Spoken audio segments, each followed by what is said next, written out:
কুরাইশ। আচ্ছা কুরাইশটা কে, কার নাম এসেছে? শেষ জামানায় একটা গাইড বুক আল্লাহ পাঠিয়েছেন, গাইডার পাঠিয়েছেন। গাইড বুকটার নাম হলো এই কোরআন, আর গাইডারটার নাম হলো মুহাম্মদ সাল্লাল্লাহু আলাইহি ওয়াসাল্লাম। এবার আসছি গাইড বুকের পরিচয়টা দেব, গাইডারের পরিচয় জলসা। In the name of Allah, the most merciful, most beneficent, peace be to Allah, Lord of the world. স্বনামধন্য, সুনির্বাচিত, মহামান্য আজকের মাহফিলে সভাপতি সাহেব, আমন্ত্রিত উলামা হাজরাত, দিন দরদি, ইসলাম দরদি, মুমিন মুত্তাকি মুসলমান, সালেহ নেককার আল্লাহওয়ালা বাবাজিরা, আমার যুবক ভাইরা, স্নেহের কচি কচি বাচ্চারা, পর্দার অন্তরালে পর্দানসীনা ধার্মিকা, স্নেহময়ী মমতাময়ী আমার মা ও বোনেরা, তার সাথে জানাই আমার আওয়াজ শ্রবণকারী মুসলিম অমুসলিম সমস্ত জাতির মানুষেরা, মহান আল্লাহ পাকের দরবারে শুকরিয়া আদায় করি যে রব্বুল আলামিন আমাকে আপনাকে বসিয়েছেন সেই মাগরিবের নামাজের পর থেকে নিয়ে কিছুক্ষণ কোরআন ও হাদিসের আলোচনা শোনার জন্য। এ শোনার, এ বসার, এ বলার তৌফিক ইনায়েত করেছেন যে মহান আল্লাহ পাক। সেই পরওয়ারদিগার বেনিয়াজের দরবারে প্রাণ খুলে ভক্তি ভরে উচ্চ আওয়াজে একবার শুকরিয়া আদায় করি, বলুন আলহামদুলিল্লাহ। বাপের একটু জোরে বলুন আলহামদুলিল্লাহ। একটু আমার সাথে সাথে বলুন সুবহানাল্লাহি ওয়া বিহামদিহি সুবহানাল্লাহিল আযীম। এটি হলো বুখারী শরীফের শেষ হাদিস, আর বুখারী শরীফের প্রথম হাদিস হলো ইন্নামাল আমালু বিন্নিয়াত। এর বাংলা অর্থ হচ্ছে প্রত্যেকটা কাজ তার নিয়তের উপরে নির্ভর করে। তাই এতগুলো জ্ঞানী গুণী বুদ্ধিজীবী মানুষ আপনারা এসেছেন, আপনাদের অন্তরে একটা নিয়ত আছে। আমি অধম আব্দুল্লাহ খিল মারুফ, তেমন এলিম নেই, তেমন জ্ঞান নেই, আল্লাহ পাক আমাকে এখানে আনিয়েছেন, আমারও অন্তরে একটা নিয়ত আছে। আমার নিয়তটা আপনারা কেউ জানেন না, আপনাদের নিয়তটা আমিও জানি না। সুতরাং উভয়ের নিয়ত যিনি জানেন তিনিই হলেন আল্লাহ। ইন্নাল্লাহা আলিমুম বিদাতিস সুদূর। নিশ্চয়ই আল্লাহ রাব্বুল আলামিন বান্দার অন্তরের খবর সবই রাখেন। কি কি প্রবলেমটা কি? না না না, থাক না, একটাতেই ভালো আছে। হ্যাঁ, কোনো অসুবিধা নেই, কোনো অসুবিধা নেই। আমি আপনাদের কাছে অনুরোধ করছি, আপনারা এই ফাঁকা জায়গাগুলো ঠিক করে একটু বসে যান। আর সব থেকে বড় জিনিস কি জানেন, বড় কষ্ট লাগে। মাদ্রাসার জলসায় এসেছি তো, মাদ্রাসার জলসায় এসে পরিস্থিতিটা খুব একটা ভালো লাগছে না। খারাপ সেন্স নেবেন না আপনারা। দেখেন উপরের দিকে তাকালে মনে হয় কত সুন্দর তৈরি করেছেন, আর নিচের দিকে তাকালে যেন মনে হচ্ছে এখানে যেন কোনো ভদ্র মানুষ বসতে পারবে এই জায়গাটায়। এই যে প্লাস্টিকটা আপনারা বিছিয়েছেন, এই প্লাস্টিক গুলো, এগুলো হলো সব ওই ডেকোরেটারদের, ঠিক না বেটি? ওই যারা প্যান্ডেল ওয়ালাদের, নাকি? প্যান্ডেল ওয়ালারা কোনোদিন পাক করে না, 3 পাক করে না, করে কি? আজকে মরা বাড়িতে, কাল খানা বাড়িতে, কাল শ্রাদ্ধ বাড়িতে, কাল এখানে, আবার এইখানেই জলসার পরে দেখবেন কুকুরও উঠছে, ঠিক না বেটি? সত্যিকারের একজন নামাজি মুসল্লি মানুষ যদি এই এই প্লাস্টিকটার উপরে বসে, তার গা নাপাক হয়ে যাবে। কথাটা শুনতে খারাপ লাগলো, কিন্তু অতি বাস্তব কথা। তাই আমি আপনাদেরকে অনুরোধ করছি, আপনারা এত সুন্দর পরিবেশে জলসাটা দিচ্ছেন, আপনারা এর উপরে যখনই জলসা দেবেন, এই যে প্যান্ডেল করেছেন, এর নিচেই বসার জায়গা, এর উপরে মসজিদের মশাল্লাগুলো এনে এর উপরে বিছিয়ে দেবেন, যাতে করে মানুষগুলো অজু অবস্থায় বসতে পারে। মনে রাখবেন, অজু অবস্থায় যদি কোরআন শুনতে বসা যায় তাহলে নেকি পাওয়া যায়। কি বলবো, আপনারা একটু গায়ে গায়ে বসছে না। বাবা ক্যামেরাওয়ালারা, তোমরা সব ক্যামেরাগুলো নিচে নামিয়ে দাও, এ মানুষগুলো আমার মুখ দেখতে পাচ্ছে না, আমি অনেকের দেখতে পাচ্ছি না। তো বাপেরা, আরেকটা কথা বলি, এই ইউটিউব ওয়ালাদের বলে দিচ্ছি, তোমরা বাজে বাজে ছবি দেবে না, বাজে বাজে হেডিং দেবে না, কিন্তু বারবার মানা করছি, বাজে বাজে ছবি, বাজে হেডিং মোটেই দেবে না। জ্ঞানী গুণী বুদ্ধিজীবী মানুষদের কাছে 2-4টে কথা আলোচনা রাখবো কোরআন থেকে। পৃথিবীর শ্রেষ্ঠ কিতাব হলো কোরআন। আমার হাতে যে কিতাবটি দেখতে পাচ্ছেন, এটি হলো কোরআনুল মাজিদ। এই কোরআন থেকে আজকের আপনাদের কাছে আলোচনা রাখবো। কোরআনের একটি সূরার সংক্ষিপ্ত তাফসীর সংক্ষিপ্ত আলোচনা আপনাদের কাছে রাখবো। এখন আমি চিন্তা করছি শোনার লোকের অভাব, শোনার লোকের অভাব, কোরআনের তাফসীর শোনার লোকের অভাব। চলুন দেখি আপনাদের এনার্জি কতক্ষণ থাকতে পারে। আমি বক্তব্য শুরুতেই বেশ কিছু কথা আমি আগে বলে নেব। এক নম্বর হলো, আজকের আমার এই বক্তব্য শুনতে আসার জন্য হিন্দু, মুসলিম, জৈন, ব্রাহ্মণ, খ্রিস্টান, কুলি, সাঁওতাল, বাগদি, দুলে, জাতি, ধর্ম, বর্ণ নির্বিশেষে সকলকে আমি আহ্বান করি। এটি আমার কথা নয়, এটি কোরআনের কথা। পবিত্র কোরআনের 13 নম্বর পারা 14 নম্বর পৃষ্ঠা, সূরার নাম সূরা ইব্রাহিম, আয়াত নম্বর 1, লাইন নম্বর 1, আল কোরআন কিতাবুন আনজালনাহু ইলাইকা লিতুখরিজান নাসা মিনাজ যুলুমাতি ইলান নূর।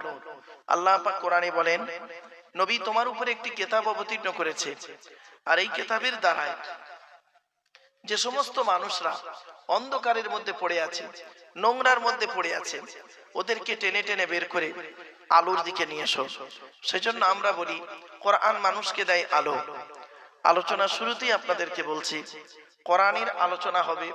কোরআন কি কিতাব, কোরআন সম্পর্কে আজকের বেশ কিছু তথ্য আপনাদের কাছে আমি তুলে ধরবো। বাপ একটু ধৈর্য সহকারে শোনার চেষ্টা করুন। এবারে আসছি, প্রত্যেক জিনিসের একটা ভদ্রতা আছে, শিষ্টাচার আছে, আদব আছে। এই মাজলিসের একটা আদব আছে, কোরআন জানিয়ে দিচ্ছে। 28 নম্বর পারার 2 নম্বর পৃষ্ঠা 13 নম্বর লাইন, সূরার নাম সূরা মুজাদালা, আয়াত নম্বর 11, আল কোরআন, ইয়া আইয়ুহাল্লাযীনা আমানু ইযা কিলা লাকুম তাফাসসাহু ফিল মাজালিসি ফাফসাহু ইয়াফসাহিল্লাহু লাকুম ওয়া ইযা কিলা আনশুযু ফানশুযু ইয়ারফাইল্লাহু লাকুম। এর বাংলা অর্থ কি? হে ঈমানদার বান্দাগণ, মজলিসের ভিতরে যখন ফাঁকা জায়গায় তোমাকে পূরণ করতে বলা হবে, তখন তুমি সামনের ফাঁকা জায়গাটা পূরণ করে দেবে। ফাঁকা জায়গায় ফাঁকা রাখলে প্রবলেমটা কি? শয়তান ওখানে বসবে, কানে কানে কুমন্ত্রণা দেবে। শয়তান কি চায় ওটা কোরআন জানিয়ে দিচ্ছে। 7 নম্বর পারা 2 নম্বর পৃষ্ঠা 3 নম্বর লাইন, সূরার নাম সূরা মাইদা, আয়াত নম্বর 91, আল কোরআন, ইন্নামা ইউরিদুশ শাইতানু আন ইউকিয়া বাইনাকুমুল আদাওয়াতা ওয়াল বাগদাআ ফিল খামরি ওয়াল মাইসিরি ওয়া ইয়াসুদ্দাকুম আন যিকরিল্লাহ ওয়া আনিস সালাত। আল্লাহ পাক বলেন, শয়তান কি চায় জানো? মদ আর জুয়ার মাধ্যমে শয়তান তোমাদের মাঝে মারামারি লাগিয়ে দিতে চায়। আর কি চায়? ওয়া ইয়াসুদ্দাকুম আন যিকরিল্লাহ, আল্লাহর ইবাদত থেকে শয়তান তোমাদের বাধা সৃষ্টি করতে চায়। তাই কোরআনের উদ্ধৃতি দিয়ে আলোচনার প্রারম্ভে আপনাদেরকে আমি আহ্বান করছি। পবিত্র কোরআন 2 নম্বর পারা 11 নম্বর পৃষ্ঠা 9 নম্বর লাইন, সূরার নাম সূরা বাকারা, আয়াত নম্বর 208, আল কোরআন, ইয়া আইয়ুহাল্লাযীনা আমানু উদখুলু ফিস সিলমি কাফা, হে ঈমানদার বান্দাগণ, পরিপূর্ণভাবে ইসলামের মধ্যে প্রবেশ করো। ওয়ালা তাত্তাবিউ খুতুওয়াতিশ শাইতান, শয়তানের পথকে অনুসরণ করিও না। ইন্নাহু লাকুম আদুউম মুবিন, শয়তান হলো তোমাদের প্রকাশ্য দুশমন। So I request for you, সোনো মাইন এক্সকিউজ মি। আলোচনার প্রারম্ভে আপনাদেরকে আমি একটু আহ্বান করলাম। এবারে আসছি আলোচনার মূল বিষয়বস্তুতে ঢুকছি। কিসের উপরে আলোচনা হবে আজকে? আজকে আমি কোরআনের একটি সূরার সংক্ষিপ্ত আলোচনা আপনাদের কাছে রাখবো। আপনাদের হাতে 2-2.5 ঘন্টা সময় হবে বাবা? হবে ইনশাআল্লাহ? ঠিক আছে, একটু বোঝার চেষ্টা করবেন। যে সূরাটির আলোচনা করব বাপ, ওই সূরাটি আমার মুখস্থ আছে। আপনাদের দোয়া, আল্লাহ পাকের রহমত, নবী পাকের কদমের ওসিলা, বাম্মা উস্তাদ পীরের দোয়ায় মুখস্থ আছে। মুখস্থই পড়বো ইনশাআল্লাহ। তবে কোরআন শরীফ সামনে কেন রাখি? মুতাশাবিহাত যদি লেগে যায় সেজন্য সামনে রাখি বাপ। চলে এবারে আসছি, কোরআন যার বাণী তার পরিচয়টা আমাদের জেনে নিতে হবে। কোরআন কার বাণী? জোরে বলো, আমার সঙ্গে একটু কথা বলো। আল্লাহর বাণী। আচ্ছা, আমি টপ টপ প্রশ্ন করব, আর উত্তরগুলো একটু আপনারা দেবেন, আর আমি তার একটু ভেঙে ভেঙে ভেঙে ভেঙে বলবো। ধীরে স্থির ভাবে শোনার চেষ্টা করুন। আমি চিৎকার চেঁচামেচি করে বলবো না। চিৎকার চেঁচামেচি করে বললে এতে খুব যে কানে ঢুকবে এ আশাটা করা বেকার। আমি প্রশ্ন করছি আপনাদেরকে, আমাদের সৃষ্টিকর্তার নাম কি? জোরে বলো। আল্লাহ পাক না না পাক? জোরে বলো। পাক। কোরআন কার বাণী? পাক না না পাক?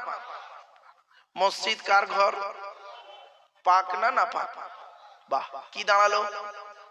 আল্লাহ পাক, তার কথা পাক, তার ঘরও পাক। এবার আল্লাহ নিজেই বলছেন আমি পাক, আমার কথা পাক, আমার ঘরটাও পাক। তাহলে আমার ঘরের দায়িত্ব যারা নেবে তারা কেন নাপাক হবে? এজন্য মসজিদের সভাপতি, সেক্রেটারি, ক্যাশিয়ার, কমিটি যাকে তাকে করবেন না, গোনা হবে। গোনা হবে বলে যাচ্ছে। মসজিদ কমিটি যে সে হতে পারে না। এই কোরআনে লেখা আছে according to Islamic law, not only according to Indian law. বাপেরা, এই কোরআনেই লেখা আছে মসজিদ কমিটি কে হবে। বাবা, এরা হাফেজ সাহেব, তাই তো এরাই পাগড়ি পাবে। হ্যাঁ বাপেরা, তোমরা আমার জন্য দোয়া করো। আর তোমরা এই কোরআনগুলো যে আয়াতগুলো পড়ছি বাপ, এগুলো তোমরা একদিন ফলো করবে, লাভ হবে তোমাদের। শুনে রেখে দিন, হাফেজের সার্টিফিকেট পাগড়ি নয়। হাফেজের সার্টিফিকেট পাগড়ি নয়। হাফেজের সার্টিফিকেট হলো তার ইয়াদ। কিছু বুঝতে পারছেন? ইয়াদ, কোরআন ইয়াদ হলো তার সার্টিফিকেট। কিছু বুঝতে পারলেন বাবা? যত ভালো মাদ্রাসা থেকে পাগড়ি পাও না কেন, কোরআন যদি ইয়াদ না থাকে ও মাদ্রাসারও কোনো দাম নেই আর নাম নেই। ঠিক না বেঠিক? কোরআন ইয়াদ রাখতে হবে আমার বাপেরা। প্রতিদিন তোমরা যেহেতু নতুন হাফেজ হয়েছো, আল্লাহ যেন ইয়াদ রাখেন। কন্টিনিউ প্রতিদিন তোমরা 6 বছর থেকে 10 বছর পর্যন্ত তোমরা প্রতিদিন 10 পারা করে তেলাওয়াত করবে। আমার অনুরোধ রইল তোমাদের কাছে, চলতে ফিরতে উঠতে বসতে 10 পারা করে ডেলি 10 বছর তোমাকে তেলাওয়াত করতে হবে। প্রতিদিন 10 পারা করে পড়লে 10 বছর তবে ব্রেনের ভিতরে কোরআনটা বসবে।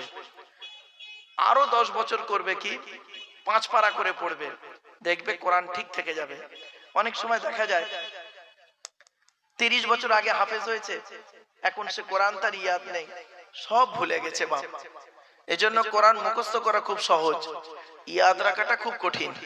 তাই আপনাদেরকে আমি অনুরোধ করছি বাপ, হাতে ধরে বলছি, ছেলেদেরকে কোরআনে হাফেজ করাবেন।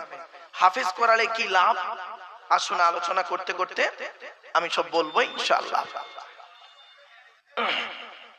বাবা, ওই গাড়িটাকে যাওয়ার ব্যবস্থা করে দিন। বাবা, এই রাস্তাটা একটু এদিকে সরিয়ে দিন, মানুষের যাতায়াত নষ্ট করে জলসা দেবেন না। আচ্ছা, বাইপাস করা আছে?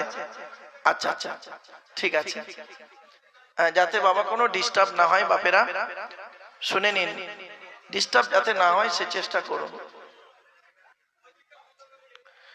শোনেন, এদিকে এদিকে এদিকে এদিকে ওনারা ঠিক করে নেবেন। যারা ভলেন্টিয়ার ভাইরা আছেন, জলসা কমিটির ভাইরা আছেন, তারা ঠিক করে নেবেন। শুনে নিন, মসজিদ কমিটি কে হবে? আল্লাহ পাক কোরআনে বলেছেন, আমি বলিনি। কোরআনে আল্লাহ বলছেন মসজিদ কমিটি কে হবে। ইন্নামা ইয়ামুরু মাসাজিদাল্লাহ মান আমানা বিল্লাহ ওয়াল ইয়াউমিল আখির ওয়া আকামাস সালাত ওয়া আতাজ যাকাত ওয়া লাম ইয়াখশা ইল্লাল্লাহ ফাআসা উলাইকা আন ইয়াকুনু মিনাল মুহতাদিন। পবিত্র কোরআনের 10 নম্বর পারার 8 নম্বর পৃষ্ঠার 6 নম্বর লাইন, সূরার নাম সূরা তাওবার 18 নম্বর আয়াতে আল্লাহ বলছেন। এর বাংলা অর্থটা কি? আল্লাহ বলছেন মসজিদের দায়িত্ব তারাই নেবে যাদের মধ্যে 5টা গুণ থাকবে। 1 নম্বর হলো 100% আল্লাহকে বিশ্বাস করতে হবে। যে ব্যক্তি 100% আল্লাহকে বিশ্বাস করবে ওই ব্যক্তি মসজিদ কমিটি হওয়ার যোগ্য ব্যক্তি। 2 নম্বর হলো ওয়াল ইয়াউমিল আখির, কিয়ামতকে 100% বিশ্বাস করতে হবে। 3 নম্বর ওয়া আকামাস সালাত, নামাজ কায়েম করতে হবে। মসজিদ কমিটি ওই লোকটাই হবে যে লোকটা 5 ওয়াক্ত নামাজ আদায় করবে। অনেক সময় দেখা যায় মসজিদ কমিটি কিন্তু সে নামাজ পড়ে না, খবরদার নয়, কিয়ামতের মাঠে জবাব দিতে হবে। 4 নম্বর হলো ওয়া আতাজ যাকাত, যাকাত আদায় করতে হবে। যদি তার উপরে যাকাত ফরজ হয় আদায় করতে হবে, ফরজ যদি না হয় আদায় করার কোনো প্রশ্ন আসে না। অনেক সময় দেখা যায় মসজিদের ক্যাশিয়ার মসজিদের কেশিয়া, মসজিদের জায়গা, মসজিদের জমি আছে, মসজিদের গাছপালা, মসজিদের দোকান, মসজিদের টাকা পয়সা আছে, আত্মসাৎ করে খাচ্ছে, আত্মসাৎ করে খাচ্ছে, হারাম, কঠোর হারাম, মনে রাখবেন। 5 নাম্বার হলো মসজিদ কমিটি ওই লোকটাই হবে ওয়ালাম ইয়াখশা ইল্লাল্লাহ, যে ব্যক্তি আল্লাহ ছাড়া কাউকে ভয় করবে না, ওই লোকটা মসজিদ কমিটি হতে পারবে। এই 5টা গুণ যার মধ্যে থাকবে সেই লোকটাকে মসজিদ কমিটি করবেন। এই 5টা গুণ যার মধ্যে থাকবে না, সে যত জ্ঞানী হোক আর যত শিক্ষিত হোক, যত হাজী সাহেব হোক আর যেই হোক আর কোটিপতি হোক, খবরদার তাকে মসজিদ কমিটিতে রাখবেন না। কিয়ামতের মাঠে আল্লাহর কাছে জবাব দিতে হবে। এবারে আসছি, মসজিদের যিনি নামাজ পড়ান তার নাম কি? আরে ভাই বলুন না। ইমাম সাহেব। নামাজকে সহি করতে গেলে ইমামের মাইনে বেশি করে দেবেন। যে মসজিদে ইমামের মাইনে কম, ওই মসজিদের মুসল্লিদের নামাজ আল্লাহর দরবারে কবুল হওয়া খুব মুশকিল আছে। ছোট্ট একটা উদাহরণ দিচ্ছি আপনাদেরকে। স্বামী স্ত্রী, ছেলে মেয়ে, পিতামাতা, 6 জনের সংসার বর্তমানে চলতে গেলে এক মাসে কমসে কম কত টাকা লাগতে পারে বাপ? বলুন বলুন, কত? 10,000 কমসে কম লাগে, তাও আবার টেনে টুনে, তাই না? যদি মসজিদের ইমামের মাইনে 6,000 টাকা দেওয়া হয়, তার সংসারটা চলবে কি করে? এজন্য আমি আপনাদেরকে অনুরোধ করে বলে যাচ্ছি, মসজিদের ইমামের মাইনেটা বেশি করে দেবে। 3য় নাম্বার কথা, এই গুরুত্বপূর্ণ কথাগুলো বলে তারপর কোরআন শুরু করব। অনেক সময় দেখা যায় মানুষ কিছু জানুক আর না জানুক, ইমাম সাহেবের পেছনে খালি খোঁটা মারে। আর মসজিদের ইমাম রাখবেন, ওই মুরগি জবাই করার জন্য ইমাম রাখবেন না কেউ। আপনারা মসজিদে ইমাম রাখেন মুরগি জবাই করার জন্য, কেন? লজ্জা করে না? আপনাদের বাড়ির মুরগি আপনি জবাই করবেন, আপনার স্ত্রী জবাই করবে, আপনার মেয়ে জবাই করবে, আপনার ছেলে জবাই করবে, বিসমিল্লাহ আল্লাহু আকবার বলে জবাই করবেন। মুরগি জবাই করতে পারে না মুসলমান, আর এরা ভোটের সময় ভাই ভাইকে ছুরি মারতে পারে, ঠিক না বেটি? মুরগি জবাই করতে ভয় পায়, আর মানুষ মারতে এদের কষ্ট হয় না। একটু বিবেককে প্রশ্ন করুন। এবারে আসছি, কোরআন হলো আল্লাহর বাণী। কোরআন যার উপরে আল্লাহর পরিচয়টা কি? আল্লাহর পরিচয় হলো 4টি। আল্লাহ নিজেই বলছেন, কুল, নবী তুমি বলো, হুয়াল্লাহু আহাদ, সে আল্লাহ হলেন একক। 2 নাম্বার, আল্লাহুস সামাদ, আল্লাহ হলেন অমুখাপেক্ষী, আল্লাহ কারোর মুখাপেক্ষী নন, সারা পৃথিবী তার মুখাপেক্ষী। 3 নাম্বার, লাম ইয়ালিদ ওয়া লাম ইউলাদ, আল্লাহ কাউকে জন্ম দেয়নি, আল্লাহ কেউ জন্ম দেয়নি। 4 নাম্বার, ওয়ালাম ইয়াকুল্লাহু কুফুয়ান আহাদ, আল্লাহর সমকক্ষ কেউই নেই। এই হলো আল্লাহর 4টে পরিচয়। আল্লাহ নিজেই বলছেন, আমি তোদের সৃষ্টি করেছি। সুতরাং সৃষ্টিকর্তার আরাধনা, উপাসনার পদ্ধতিটা আমাদের আলাদা হতে পারে। মানুষ হিসেবেই প্রত্যেকেই হলাম আদমের সন্তান। সেজন্য আপনাদের বলে নিচ্ছি, সোনাকানিয়ার মানুষদেরকে হিন্দু মুসলমান কাঁধে কাঁধ মিলিয়ে চলবেন। কিসের হিন্দু কিসের মুসলিম মারামারি ঝগড়া করেন? মনে রাখবেন, একটা হিন্দুর রক্তের ভিতরে মুসলমানের রক্ত আছে, মুসলমানের রক্তের ভিতরে হিন্দুদের রক্ত আছে। ব্লাড ডোনেশন ক্যাম্প যখন হয়, রক্তদান শিবির যখন হয়, ব্লাড যখন নেওয়া হয়, তখন বলা হয় না ও হিন্দু, ওর রক্ত আলাদা কর, ও মুসলিম, ওর রক্ত আলাদা কর। মনে রাখবেন, ব্লাডের মধ্যে কাস্টের কোনো ডিভাইডেড থাকে না, ব্লাডের মধ্যে কালারের কোনো ডিভাইডেড থাকে না, ব্লাডের মধ্যে জেন্ডারের কোনো ডিভাইডেড থাকে না, ব্লাডের মধ্যে গ্রুপের ডিভাইডেড করা হয়। ব্লাডের 4টে গ্রুপ আছে, এ বি, এ বি আর ও, প্রত্যেকটার মাইনাস প্লাস। একটা হিন্দুর রক্তের ভিতরে 3টি জিনিস পাওয়া যায়, লোহিত কণিকা, শ্বেত কণিকা, অনুচক্রিকা, as a same no difference. একটা মুসলমানের রক্তের ভিতরে ওই 3টিই পাওয়া যায়। তাহলে কেন মারামারি করেন হিন্দু মুসলিম? মনে রাখবেন, খবরদার নয়, হিন্দু মুসলিম কাঁধে কাঁধ মিলিয়ে চলুন। আমাদের আসার রাস্তাটা ছিল একটা, যাওয়ার রাস্তাটা অনেকটা। বুঝতে পারলেন? আমার কথা বুঝতে পেরেছেন? আমাদের আসার রাস্তাটা ছিল একটা, যাওয়ার রাস্তাটা অনেকটা, গন্তব্যস্থলটা বিভিন্ন। উদাহরণটা দিই, আমরা প্রত্যেকেই বাপের পৃষ্ঠ হতে মায়ের পেটে থেকে পৃথিবীর মুখ দেখেছি। আসার রাস্তা আমাদের একটা, যাওয়ার রাস্তা বিভিন্ন অনেকটা। গলায় দড়ি দিয়ে, স্ট্রোক করে, মারামারি করে, অ্যাক্সিডেন্ট করে ইত্যাদি মারা। আবার গন্তব্যস্থলটা আবার আলাদা।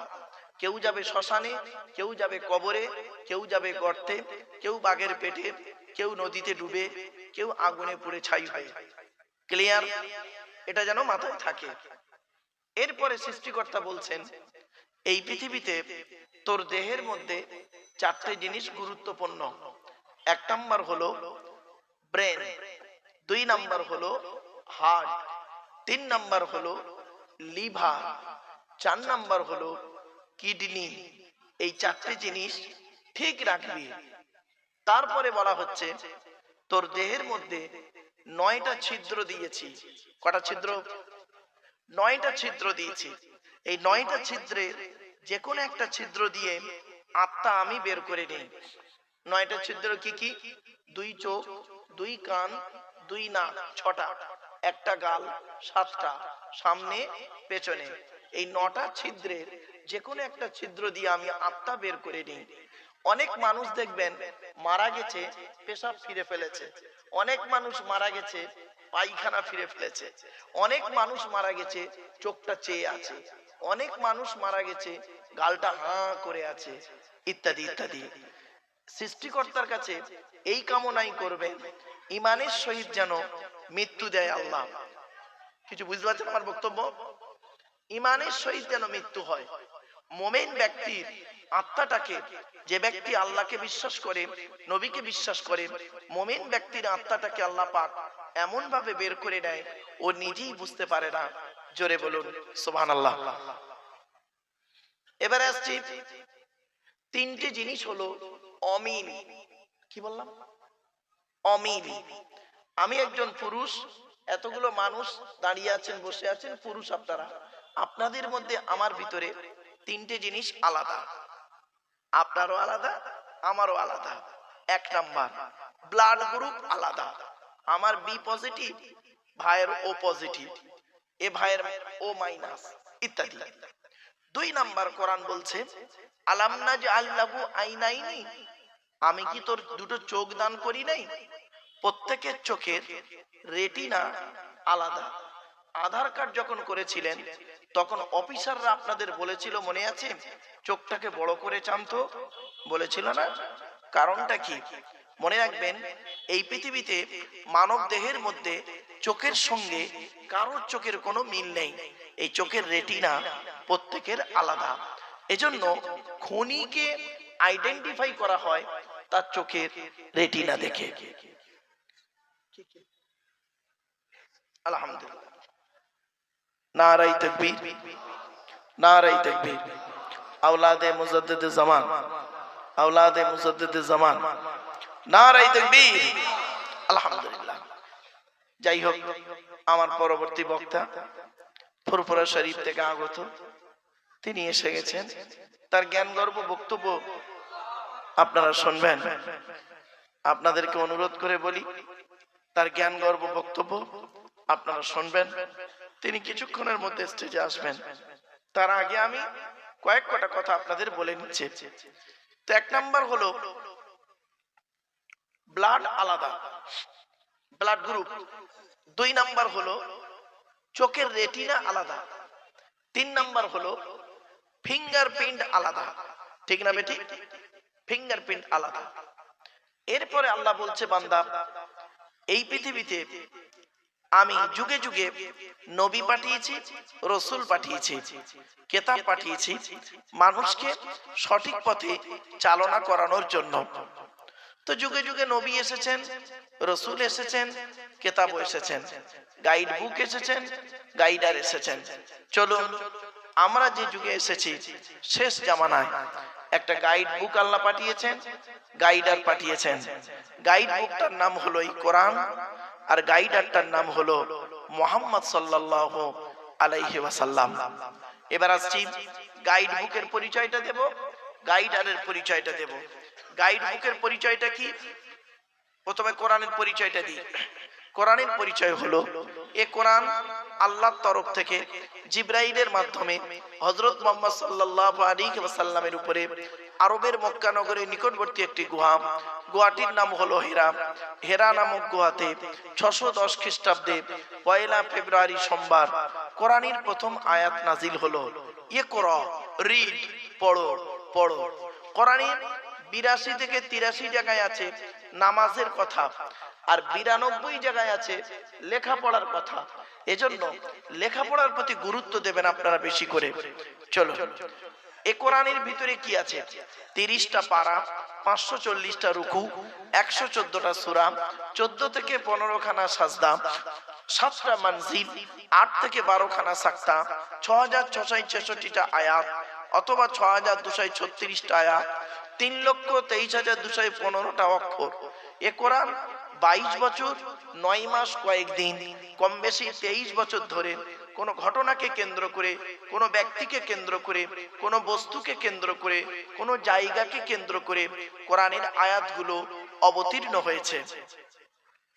6000-এর বেশি আয়াত নাজিল হয়েছে 12,000 জায়গায়। কত জায়গায়? 12,000 জায়গায় এই আয়াতগুলো অবতীর্ণ হয়েছে। আপনারা কি নেবেন বলুন? এতগুলো মানুষ বসে আছেন, দাঁড়িয়ে আছেন, কি নেবেন কোরআন থেকে? এই কোরআন থেকে আপনারা কি নেবেন? সবই রয়েছে কোরআনের ভিতরে। ভৌত বিজ্ঞান নেবেন, কোরআনে আছে। জীবন বিজ্ঞান নেবেন, কোরআনে আছে। ভূগোল নেবেন, কোরআনে আছে। পরমাণু বোমা নেবেন, কোরআনে আছে। উড়োজাহাজ নেবেন, কোরআনে আছে। কি নেবেন? সবই রয়েছে এই কিতাবের ভিতরে। এই কিতাবটা মুখস্থ করলে হবে না বাপ। মুখস্থ করে যখন নিজের মাতৃভাষায় বুঝতে পারবো কি লেখা আছে এর ভিতরে, সেই দিন বুঝতে পারবেন কোরআনটা কি। কোরআনটা কি কিতাব, পুস্তকটা কি, সেদিন বুঝতে পারবেন। এখন সহজে বুঝতে পারবেন না, তবে বেশ কিছু তথ্য আমি আপনাদের কাছে তুলে ধরছি। একটু ধৈর্য সহকারে শোনার চেষ্টা করুন। কোরআন যার উপরে নাজিল হয়েছে, অবতীর্ণ হয়েছে, তার নাম কি? তার নাম হলো মুহাম্মদ সাল্লাল্লাহু আলাইহি ওয়াসাল্লাম। আচ্ছা, মুহাম্মদ সাল্লাল্লাহু আলাইহি ওয়াসাল্লাম তিনি কোন বংশে জন্মগ্রহণ করেছেন বাবা? কুরাইশ। আচ্ছা, কুরাইশটা কি? কার নাম কুরাইশ? শুনে নিন। মুহাম্মাদের বাপের নাম আব্দুল্লাহ, আব্দুল্লাহর বাপের নাম আব্দুল মুত্তালিব, আব্দুল মুত্তালিবের বাপের নাম আব্দে মান্নাফ, আব্দে মান্নাফের বাপের নাম হাশেম, হাশেমের বাপের নাম কুসাই, কুসাইয়ের বাপের নাম কিলাব, কিলাবের বাপের নাম মুররা, মুররার বাপের নাম লুবাই, লুবাইয়ের বাপের নাম কাব, কাবের বাপের নাম গালিব, গালিবের বাপের নাম ফিকির, ফিকির থেকে কুরাইশ বংশ এসেছে।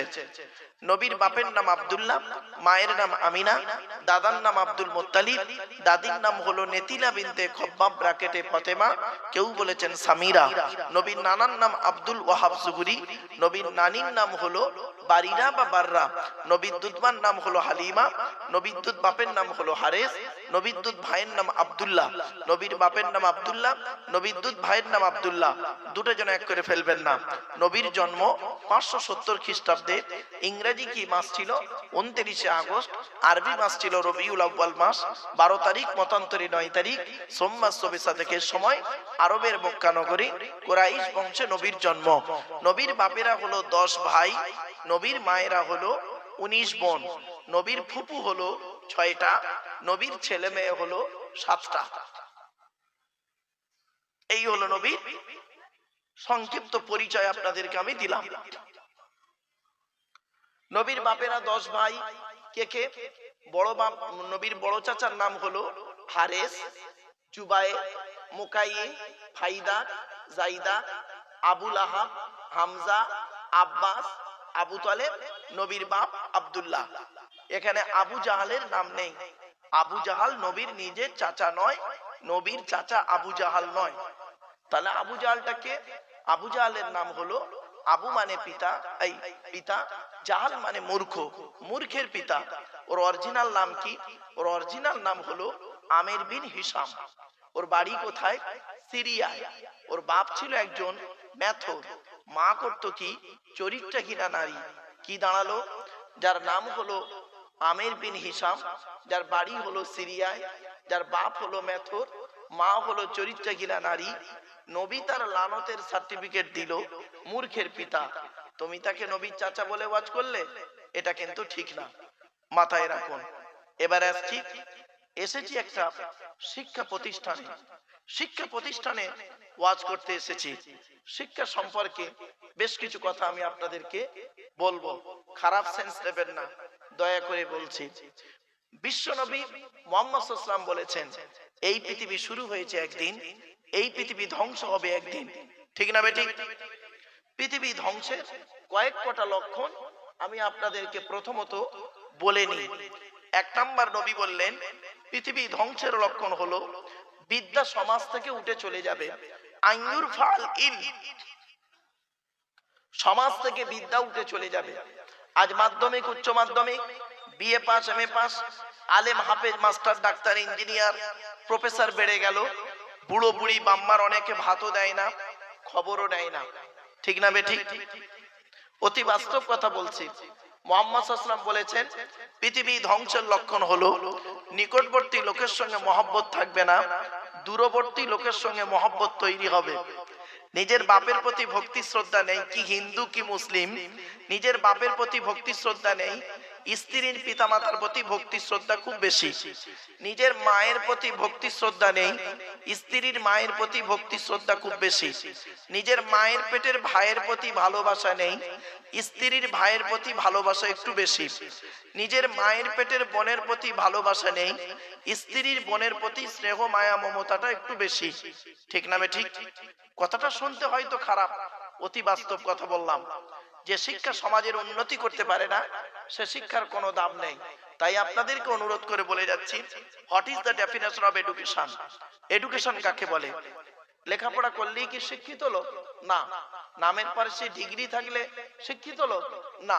চলো, এডুকেশন শব্দটার মধ্যে লুকায়িত E D U C A T I O N, এক একটা লেটারই এক একটা গুণাগুণ আছে, তবেই তাকে এডুকেশন বা শিক্ষা বলে। ই থেকে ইগারডি, ডি থেকে ডেভেলপমেন্ট, ইউ থেকে ইউনিভার্সাল, সি থেকে ক্যাপাবিলিটি, এ থেকে অ্যাক্টিভ, টি থেকে টলারেন্স, আই থেকে ইন্টেলিজেন্স, ও থেকে ওবিডিয়েন্স, এন থেকে ন্যাচারাল। এতগুলো গুণে গুণান্বিত বস্তুকে বলা হয় এডুকেশন বা শিক্ষা, যাকে তাকে শিক্ষা বলে না। শিক্ষাটা নেবে কে? শিক্ষাটা যে নেবে তাকে বলা হয় স্টুডেন্ট। স্টুডেন্ট কাকে বলে? স্টুডেন্ট কাকে বলে? ওই 10টায় গেল, 4টেই এলো, আমতলা, জামতলা, বুড়ির বেলতলা, বাসতলা, ইকোপার, নিকোপার, চিড়িয়াখানা, ভিক্টোরিয়া, জাদুঘর, তারামণ্ডল, বোটানিক্যাল গার্ডেনে একটা মেয়ের সঙ্গে প্রেম নিবেদন করলো, সারা বছর পড়লো না, পরীক্ষার খাতায় টুকলি করছে, স্যাদ ধরলো, ছুরি মারলো, এরে কোনোদিন স্টুডেন্ট বলে না। স্টুডেন্ট হতে গেলে তার কিছু গুণ থাকতে হয়।